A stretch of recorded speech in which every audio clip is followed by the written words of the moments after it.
Hello दोस्तों, नमस्कार। स्वागत है आपका how to learn YouTube channel में।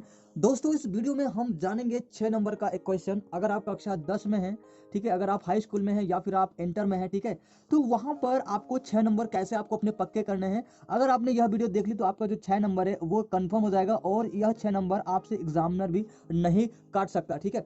तो यहाँ पर इस वीडियो में हम जानेंगे एक ऐसा क्वेश्चन जो आपको सबसे पहले जो है प्रश्न पत्र पर मिलेगा, वो 6 नंबर का रहेगा, यानी कि 6 मार्क्स आपको यहाँ पर मिलेगा। और क्वेश्चन बहुत ही ज्यादा आसान होता है। यहाँ पर आप केवल 5 मिनट में 6 नंबर हासिल कर सकते हैं। अगर आपको भी जानना है कैसे, तो वीडियो को लास्ट तक देखते रहें।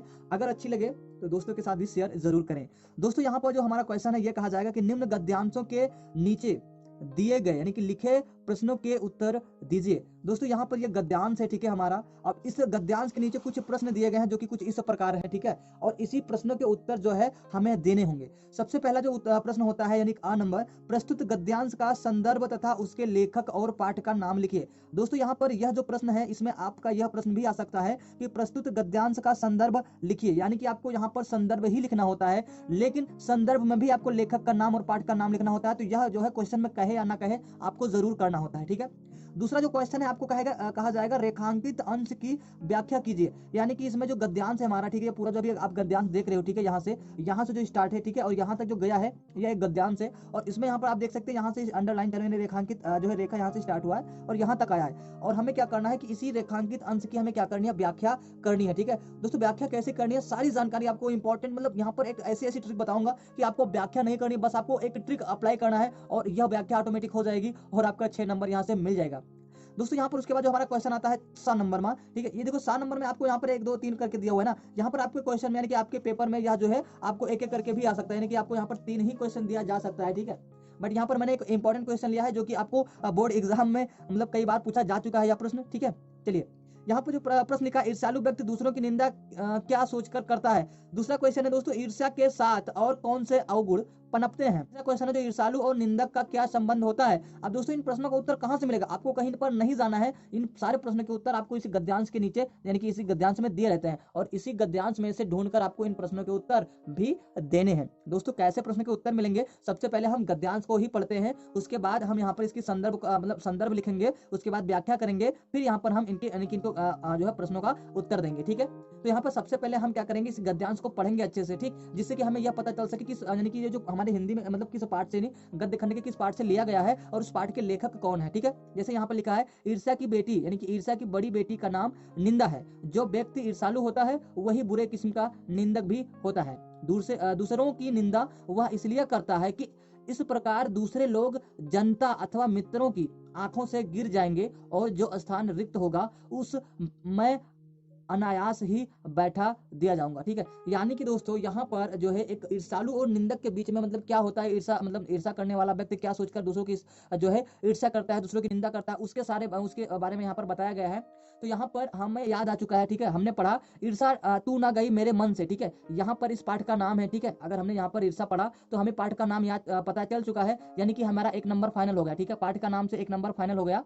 और दोस्तों, यहाँ से अगर हमें लेखक का नाम भी पता चल जाए तो हमारा कितना नंबर हो जाएगा, 2 नंबर फाइनल हो जाएगा, ठीक है। यहाँ से तो 2 नंबर फाइनल करने के लिए यहाँ पर आप पाठ का नाम मतलब पाठ का नहीं लेखक का नाम भी याद कर लीजिए। तो लेखक का नाम क्या है दोस्तों, यहाँ पर आप सोचते रहिए, तब तक मैं आपको अगली चीजें बताता हूँ। उससे पहले दोस्तों, यहाँ पर चले मैं आपको पहले संदर्भ लिखकर ही बता देता हूँ कि संदर्भ कैसे लिखा जाता है, जिससे कि आप अगर इस तरह से लिखेंगे तो आपको पूरे पूरे मार्क्स दिए जाएंगे। चलिए दोस्तों, हम आपको जो है बताते हैं कि संदर्भ कैसे लिखते हैं, मतलब संदर्भ लिखने का जो है सबसे अच्छा तरीका क्या होता है, ठीक है। चलिए, सबसे पहले क्या करेंगे दोस्तों, यहाँ पर हम डालेंगे, ठीक है, जो भी क्वेश्चन होगा। अगर जैसे मान लीजिए हम अपने बोर्ड एग्जाम में बैठे हुए हैं, ठीक है, और यहाँ पर ये प्रश्न आ गया प्रश्न नंबर 4 के नाम से, ठीक है। प्रश्न नंबर यहाँ पे आ गया 4, ठीक है दोस्तों। यहाँ पर ये आ गया हमारा प्रश्न नंबर 4 के नाम से, ठीक है। अब जो ये प्रश्न नंबर 4 से आया तो यहाँ पर हम क्या लिखेंगे, प्रश्नोत्तर संख्या 4, ठीक है। यहाँ पर लिखेंगे हम प्रश्नोत्तर संख्या 4, ठीक है। यहाँ पे प्रश्नोत्तर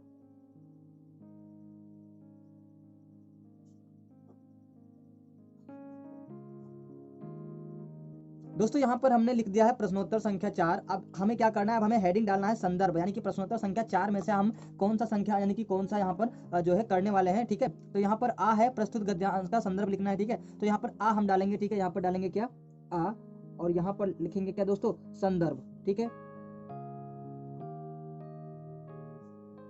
ये लो, ठीक। हमने क्या लिख दिया, संदर्भ लिख दिया। अब संदर्भ कैसे लिखते हैं दोस्तों, ये सारी चीजें बहुत ही इंपॉर्टेंट होती है, क्योंकि आपको बहुत ही बार संदर्भ के बारे में बताया जाता होगा, बट आपको नहीं पता, यानी कि बहुत सारे लोग नहीं बता पाते हैं, तो वहां पर गलती लिख कर मतलब गलती करके आ जाते हैं, ठीक है। तो यहाँ पर हम क्या लिखेंगे, संदर्भ लिखने का जो सबसे अच्छा तरीका है वो ये होता है कि जो हमारा ये प्रस्तुत गद्यांश है, ठीक है, तो यहाँ पर हम लिखेंगे प्रस्तुत गद्यांश हमारी पाठ्य पुस्तक हिंदी, ठीक है। पाठ्य पुस्तक के बीच में दोस्तों आपको यहाँ पर स्लैश वाला आइकन यानी कि चिन्ह लगा देना है, ठीक है, मार्क लगा देना है माइनस वाला बीच में। तो हमने क्या कहा था, यानी कि प्रस्तुत गद्यांश हमारी पाठ्य पुस्तक हिंदी में संकलित, हिंदी में संकलित ईर्ष्या तू ना गई मेरे मन से नामक पाठ से लिया गया है, जिसके रचयिता जिस मतलब यहाँ पर उनके लेखक का यहाँ पर आप नाम लिख देंगे, ठीक है। तो चलिए मैं आपको यहाँ पर लिख कर दिखा देता हूँ, यानी कि सबसे पहले हम लिखते हैं फिर आपको बताते हैं, तो आपको ज्यादा समझ में आएगा, ठीक है। चलिए लिखा जाए।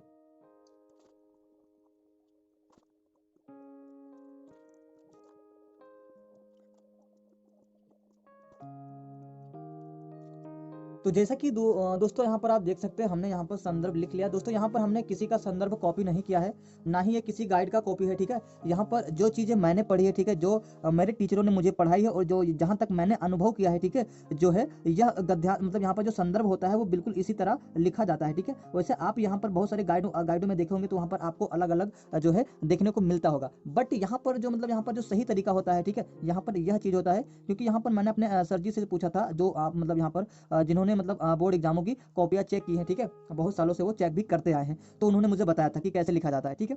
तो यहाँ पर सबसे पहले हम क्या लिखेंगे, प्रस्तुत गद्यांश हमारी पाठ्य पुस्तक। अब ये जो पाठ्य पुस्तक है दोस्तों, यहाँ पर आप इसे यानी कि इन दोनों के बीच में आप यहाँ पर जो है डैश लगा देंगे। उसके बाद दोस्तों अगर आप हिंदी लिखेंगे तो यहाँ पर आप ये ब्लैक पेन से लिखेंगे तो ज्यादा बेटर रहेगा, ठीक है।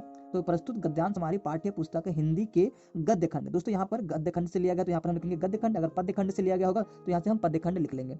तो यहाँ पर प्रस्तुत गद्यांश हमारी पाठ्य पुस्तक हिंदी के गद्य खंड में संकलित, गद्य खंड में संकलित, ठीक है, गद्य खंड में संकलित ईर्ष्या तू ना गई मेरे मन से, ठीक है, मेरे मन से, ठीक। यहाँ पर दोस्तों आप पाठ का नाम जो होगा वो आप ब्लैक पेन से ही लिखेंगे, या फिर आप ब्लैक स्केच का भी यूज कर सकते हैं। नामक पाठ से लिया गया है, यानी कि ईर्ष्या तू ना गई मेरे मन से नामक पाठ से लिया गया है, जिसके लेखक हैं रामधारी सिंह दिनकर जी, ठीक है। ये हो गया हमारा संदर्भ, यह आपका जो है 2 नंबर कंप्लीटली हो गया। अगर आप इस तरह से संदर्भ लिखते हैं तो कोई भी एग्जामिनर ऐसा नहीं होगा जो आपका नंबर काटे, ठीक है, आपको कंप्लीटली 2 नंबर यहाँ पर मिल गया, समझ लीजिए।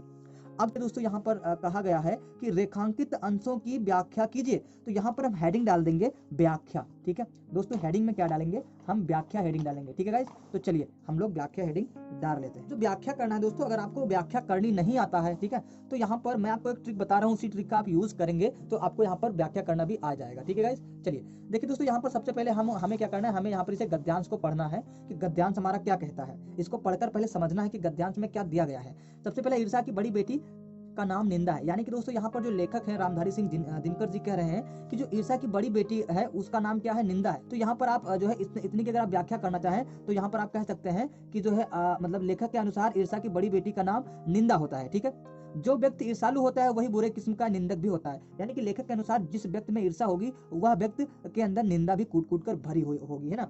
फिर लिखा दूसरों की निंदा करना वह इसलिए करता है, यानी कि दूसरों की निंदा वह इसलिए करता है, यानी कि जो ईर्ष्यालु व्यक्ति होता है वो दूसरों की निंदा किस लिए करता है, इसलिए करता है कि इस प्रकार दूसरे लोग जनता अथवा मित्रों की आंखों से गिर जाएंगे, यानी कि जो जिसके बारे में वह निंदा करेगा, जिसकी निंदा करेगा वह जो व्यक्ति होगा वो दूसरों की निगाह से गिर जाएगा, ठीक है, गिर जाएगा, या फिर वो बदनाम हो जाएगा, या फिर वो लज्जित होकर वह स्थान छोड़कर चला जाएगा। तो वह जो निंदा करता है वो मतलब जो व्यक्ति जाएगा वह निंदक उस जगह पर, यानी कि उसके रिक्त स्थान पर वह बैठ जाएगा अनायास, यानी कि वह बिना कर्म किए हुए उस जगह पर बैठ जाएगा। यानी कि इस पूरे जो हमारा गद्यांश, इस पूरे गद्यांश का भावार्थ कुछ इस तरह से है दोस्तों। यहाँ पर मैं आपको बता दूं, ये मेरी पर्सनली है, ठीक है, ये मैं पर्सनली अनुभव से बता रहा हूँ कि इसका अर्थ यह होगा। मैं किसी भी गाइड्स की कॉपी नहीं कर रहा हूँ, ठीक है, ना विद्या की ना किसी और कंपनी की गाइड की कोई भी मैं यूज नहीं कर रहा हूँ। This is my real trick, ठीक है, यानी कि यह मेरा आविष्कार है, मतलब आविष्कार नहीं कह सकते, या मेरी ट्रिक है, या फिर आप इसे मेरा अनुभव कह सकते हैं, ठीक है। बिकॉज मेरे जो हाई स्कूल में थे वो मेरे हिंदी में जो है 92 जो है नंबर आए थे, ठीक है, 100 में 92 नंबर आए थे, इसलिए यहाँ पर मैं आपको बता रहा हूँ कि इसी तरह से मैंने भी यूज किया था। तो मैंने सोचा कि आप लोगों को भी बताया जाए, शायद आप लोगों को भी ना पता हो, ठीक है। स्कूल में तो बताते हैं कि मतलब ऐसा करना चाहिए वैसा करना चाहिए, बट वहाँ पे जो मतलब अधिकतर चीजें जो है वो मिस कर देते हैं बच्चे, ठीक है, नहीं जान पाते हैं। आपको यूट्यूब पर भी बहुत सारी वीडियोज मिल जाएंगी जिसमें आपको बताया जाता है कि आप ऐसे कीजिए वैसे कीजिए। लेकिन दोस्तों यहाँ पर अगर आप एक मतलब बिगिनर है, यानी कि आपको कुछ नहीं आता, आपको पास होना है और आपको भी नंबर भी लेना है ना, तो यहाँ पर ये 6 नंबर आपके हो सकते हैं। अगर आपको कुछ नहीं आता तो यहाँ पर आप लिखेंगे व्याख्या में सबसे पहले यहाँ पर लिखेंगे, ठीक है, लेखक कहता है, लेखक कहता है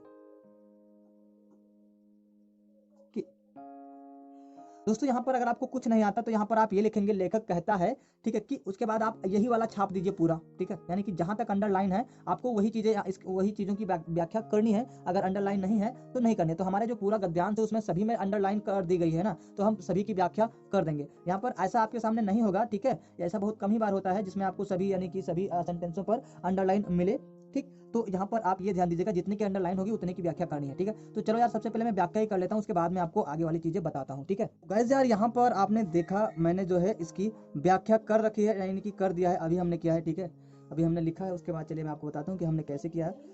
हमने वही चीज़ें किया है जो इसमें लिखा है, यानी कि जो हमारा गद्यांश में दिया गया हमने वही चीज़ें लिखी है। लेखक कहता है दोस्तों, ये चीज़ें आप अगर इसकी व्याख्या जानते हैं या फिर नहीं जानते हैं, कुछ भी आपको ये चीज़ें लिखना ही लिखना है। एग्जामिनर यही चीज़ चेक करता है कि बच्चे ने क्या किया है, ठीक है, उसके बच्चे के व्याख्या करने में तरीका क्या है उसका, ठीक है। तो वो चीज़ें इसी चीज़ों को मतलब वो लोग जो है इसी चीज़ों को नोटिस करते हैं। तो यह चीज़ आप भी जो है इंपॉर्टेंट दीजिएगा, ठीक है। इसको यहाँ पर हमने जो व्याख्या की, ईर्ष्या की बड़ी बेटी का नाम निंदा होता है। जिस व्यक्ति के अंदर ईर्ष्या होगी वह व्यक्ति एक बुरे प्रकार का निंदा करने वाला बन जाता है। लेखक के अनुसार दूसरों की निंदा लोग इसलिए करते हैं या फिर करता है जिससे उस व्यक्ति, ठीक है, यहाँ पर दोस्तों आगे हम पढ़ते हैं, जिससे उस व्यक्ति का आचरण अन्य लोगों तथा उनके मित्रों के सामने खराब हो जाए और वह ईर्ष्यालु व्यक्ति यानी ईर्ष्यालु व्यक्ति उस व्यक्ति के रिक्त स्थान पर बिना मेहनत के बैठ जाए। यानी कि दोस्तों कहने का तात्पर्य यह है कि जो बुरा लोग होता है, ठीक है, जो ईर्ष्यालु लोग होते हैं, जो किसी से जलते रहते हैं ना, वो लोगों की निंदा मतलब उनकी जो मतलब क्या बोलते हैं उसकी निंदा या फिर उसकी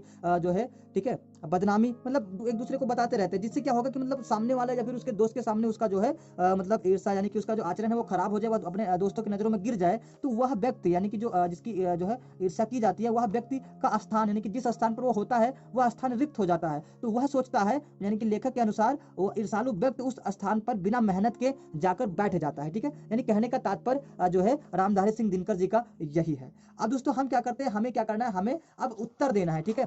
उत्तर दोस्तों यहाँ पर यह देना है, यहाँ पर मैं आपको बताना चाहूंगा, यानी कि यहाँ पर दिखा देता हूँ। ईर्ष्यालु व्यक्ति दूसरों की निंदा क्या सोचकर करता है। दोस्तों यहाँ पर हमने पहले आपको बता दिया, यानी कि ईर्ष्यालु व्यक्ति जो होता है वो दूसरों की निंदा इस पर इसलिए करता है क्योंकि उसके रिक्त स्थान पर वह खुद बैठना चाहता है, इसलिए वह दूसरों की निंदा करना चाहता है, ठीक है। चलिए हम इसका आंसर लिख देते हैं, ठीक है, पीछे आप यहाँ पर वेट कीजिएगा, आंसर लिखते हैं। एंड यार यहाँ पर आप देख सकते हैं हमने जो है इसके क्वेश्चन का आंसर लिख दिया है। यह इसका क्वेश्चन का आंसर आप अपने तरीके से लिख सकते हैं, ठीक है। आप जो है अपने तरीके से लिखेंगे तो एग्जामिनर आपको पूरा का पूरा नंबर देगा, आपका नंबर कहीं से भी नहीं काटा जाएगा। यानी कि ईर्ष्यालु व्यक्ति जो है दूसरों की निंदा क्यों करता है, तो यहाँ पर हमने लिखा आंसर में, ईर्ष्यालु व्यक्ति दूसरों की निंदा इसलिए करता है क्योंकि ईर्ष्यालु व्यक्ति, ठीक है, ईर्ष्यालु व्यक्ति जो होता है उसके स्थान को पाना चाहता है, इसलिए वह दूसरों की निंदा करता है, ठीक है। तो ये हो गया हमारा क्वेश्चन नंबर 1। अब क्वेश्चन नंबर 2 की बात करते हैं हम, चलिए। तो गाइज यहाँ पर हमने जो क्वेश्चन में था हमने उसी का आंसर दिया है, ना कुछ आपको ज्यादा फालतू लिखना है और ना ही ज्यादा कुछ कम लिखना है। क्वेश्चन में था कि निंदा के साथ और कौन से गुण जो है अवगुण पनपते हैं, तो हम लिखा ईर्ष्या के साथ। सॉरी दोस्तों, प्रश्न ये था कि ईर्ष्या के साथ जो है और कौन से अवगुण पनपते हैं। आप यहाँ पर आंसर में ये लिखिएगा कि ईर्ष्या के साथ निंदा नामक अवगुण पनपते हैं। यह हो गया हमारा इसका शॉर्ट आंसर। अब देखते हैं दोस्तों क्वेश्चन नंबर 3। तो दोस्तों यहाँ पर आप देख सकते हैं हमने जो है प्रश्न नंबर 7 का तीसरा जो है प्रश्न भी कर लिया है। जैसे कि यहाँ पर हमारा जो प्रश्न था वो ये था कि ईर्ष्यालु और निंदक का क्या संबंध होता है। तो यहाँ पर हमने लिखा है ईर्ष्यालु और निंदक के बीच जनक और जन्म लेने यानी कि जन्म देने वाले और जन्म लेने वाले का संबंध है, ठीक है। या फिर अर्थात आप कह सकते हैं ईर्ष्या की बड़ी बेटी का नाम निंदा है, या फिर ईर्ष्या की बड़ी बेटी को निंदा ही कहा जाता है, ठीक है। तो इन दोनों में यह जो है इस तरह से जन्म देने वाला और जन्म लेने वाले का संबंध हमें पाया जाता है, ठीक है। तो दोस्तों यहाँ पर उम्मीद करते हैं आपको ये पूरा चीज जो है वो अच्छे से समझ में आया होगा। दोस्तों यहाँ पर अगर हम यहाँ पर बैक आते हैं तो बैक आने के बाद थोड़ी बहुत यहाँ पर आपको फिर से जानकारियाँ दे दी जाए, ठीक है। यानी कि सबसे पहले हमें क्या करना है, ठीक, इसको पढ़ना है। इसमें पढ़ने में कम से कम 1 मिनट आपका लग जाएगा। उसके बाद यहाँ पर आपको ये भी पढ़ना है, इसके क्वेश्चन को भी पढ़ना है। उसके बाद इसको पढ़ने के बाद हमें पाठ और लेखक का नाम याद करना है। तो इस तरह से अगर हम पाठ और लेखक का नाम याद करेंगे तो संदर्भ में लिखने में हमें काम आ जाएगा, यानी कि यहाँ पर 2 नंबर हमें ये मिलेगा संदर्भ में।